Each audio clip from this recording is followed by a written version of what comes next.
Do you ever feel overwhelmed? Does it seem as if you face insurmountable odds? Have you ever felt vulnerable or insignificant? If so, know that you're not alone, ever. Although you may not see God's help, it's nearer than you can imagine. Consider this. The prophet Elisha and his servant Gehazi were staying in an ordinary house in the small town of Dothan.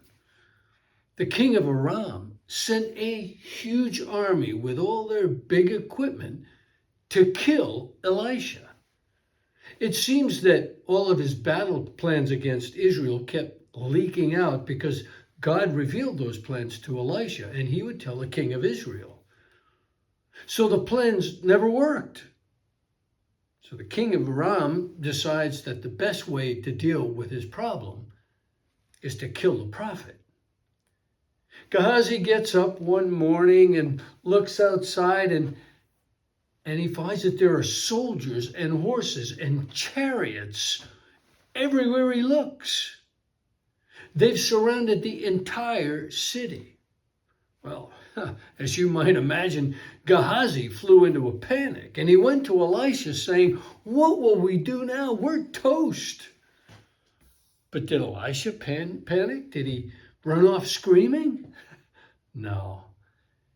He trusted God, and the Lord showed him that he had already sent help.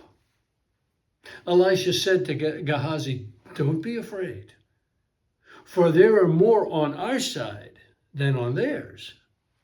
And then he asked God to open Gehazi's eyes, and he looked and he saw the hills full of chariots, of horses and chariots of fire all around Elisha. God had sent the armies of heaven to protect his prophet.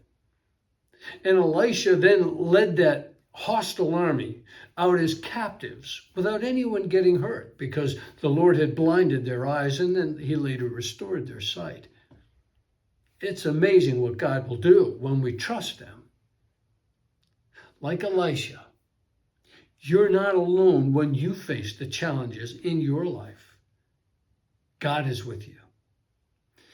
You have all the resources of heaven available to you if you only ask, trusting that the Lord your God will be with you wherever you go.